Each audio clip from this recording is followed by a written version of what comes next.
Please welcome John to the podium.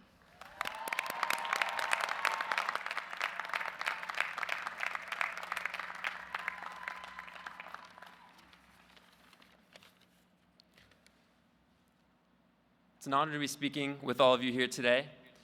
Before I get too far, I want to wish a happy Mother's Day to all of the mothers we have here, and especially my own mother, who has supported me so much. But now for the class of 2025, congratulations. By now, I'm sure it has begun to sink in that this is real, that we really are graduating. No more Canvas quizzes, no more waking up at 7 a.m. for registration, and no more uncomfortable class discussions where everyone only kind of did the reading. Being what some could optimistically call a good planner and others an overthinker, I've spent much of this year thinking about this transition we are about to embark on together. It's been easy to get caught up thinking about where all of my friends and I will be in the coming year, what our world will look like, and what this next stage of life might bring for us. However, with all of this change on the near future in our minds, I think it's far too easy to forget all of the change we have gone through to get to this point. Let's take ourselves back to when we first arrived on this campus, back when the words daily screening and quarantine housing were part of our vocabulary. Despite how long ago that may feel now, there is no denying that the COVID-19 pandemic defined the end of our high school experiences and was a time of great hardship for many of us. This meant coming onto this campus, we had to relearn to do it all, academically and socially. While I think the loss of many campus traditions due to the pandemic was felt by our class, in some ways, I'd like to think we were fortunate. It put us in the unique opportunity to reinvent WashU's community and ourselves at the same time. I was able to witness and engage in this process firsthand. Early on here, I pushed myself to take advantage of every opportunity in front of me at this school, leading to a wide array of side quests during my 4 years. Freshman year, this meant shaking Supreme Court Justice Sonia Sotomayor's hand during her visit to campus and learning how to 3D print. Sophomore year, I road tripped across the Midwest with the mock trial team, and thanks to WashU Rec, went skiing in St. Louis. Yes, I promise you it's a thing. Junior year, I traveled with classmates across the ocean to Spain and witnessed a lunar eclipse right from Brookings Hall. And even this year, I've continued to find new adventures, joining an intramural dodgeball team and starting a radio show with one of my best friends.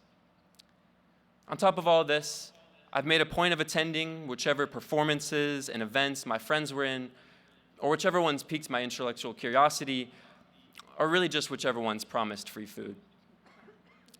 All of these unique opportunities at WashU allowed me to explore new interests and discover who I wanted to be.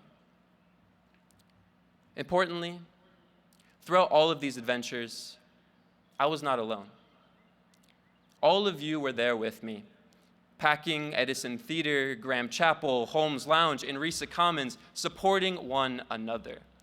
As I went to a cappella concerts, musicals, dance recitals, and each and every one of the amazing cultural shows put on by students at this school, I left feeling grateful to be surrounded by so many talented and passionate people, each bringing something unique to this campus and eager to uplift one another.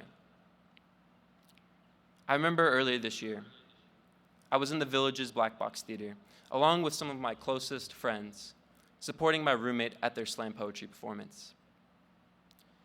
Crammed into this tiny room were 50 chairs for audience members. Each one was occupied. People continued to arrive, undeterred by the lack of seating. They were so determined to hear these poets speak that they decided to sit on the floor. And perform these poets did.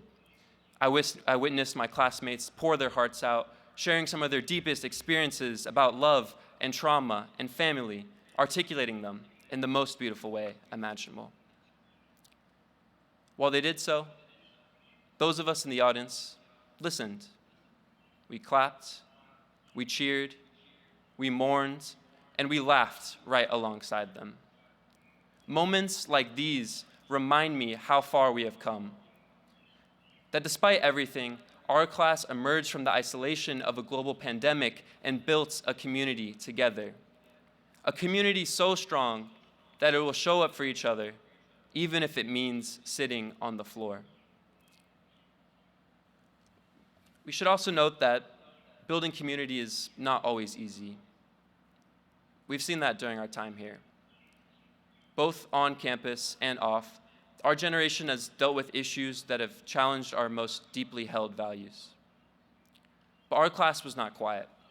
It has consistently risen to the occasion with conviction and enthusiasm.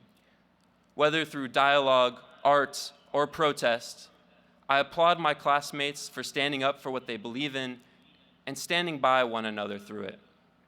This class is a class of leaders. As we enter this next stage of life, I know we will continue to stand up for each other and the things that we believe in. Before I finish, I want to return to this idea of change.